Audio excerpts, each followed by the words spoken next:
ஆனா தெரிந்து கொள்ளுங்கள், உங்களுடைய பிராரத்த கர்மா முடிஞ்சு போச்சுன்னா அடுத்த ஒரு நிமிஷம் கூட உங்களுக்கு வாய்தா தராத ஒரே பிரபஞ்சம் இந்த உலகம் தான். ஒரு நிமிஷம் கூட கிடையாது. No exemption. ஒரு நிமிஷம் கூட.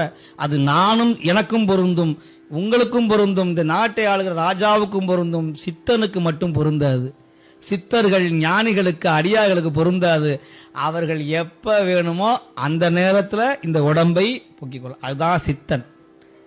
சித்தமலம் அறிவித்து நீங்கள் சிவமா மாறினீங்கன்னா நீங்க எப்ப ஒரு கார்டு கொடுத்துருவாங்க அவங்க கையில, யாரு அங்கிருந்து அனுப்புவார் யமதர்மராஜா, சார் இந்த டைம் ஆப்ஷன் இருக்கு, நீங்க எந்த ஆப்ஷன்ல போலாம். அப்படியா, 4 ஆப்ஷன் இருக்குதா. 2029 எனக்கு பிடிச்ச நாளில் நான் வந்து போய்க்கிறேன். எத்தனை மணி அது நீங்க சாட்சியம் பண்ணீங்க. யாருக்காக? சித்தர்களுக்கு மட்டும், ஞானிகளுக்கு மட்டும்தான் அந்த யோகிதை. நமக்கெல்லாம் அவன் எப்ப சொல்றானோ அந்த டைம் தான். நாளைக்கு என் புள்ள கல்யாணம் ஆகி 4 மாசம் தான் ஆச்சு, வயிற்றுல புள்ள இருக்குது, அது இது வீடு அதெல்லாம் கிடையாது. ஆனா ஒண்ணுக்கு உண்டு, ஒரே ஒரு இதுக்கு, நீங்கள் சிவப்பணியை செய்ய வந்துட்டீங்கன்னா அந்த சிவப்பணிகளை நீங்க ஈடுபடுத்தி கொண்டால் அந்த சிவப்பணி முடிகிற வரையிலும் யமதர்மராஜா உங்களை தொடவே மாட்டான். இது சத்தியம்.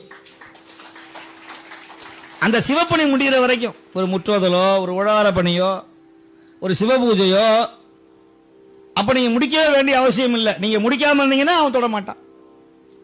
அப்படியும் உயிர் போகிற நிலைமை வந்தா சிவகணங்கள் வந்து உங்களை ஆசீர்வாதம் செய்து அழைத்து கொண்டு போகும். சிவகணங்கள்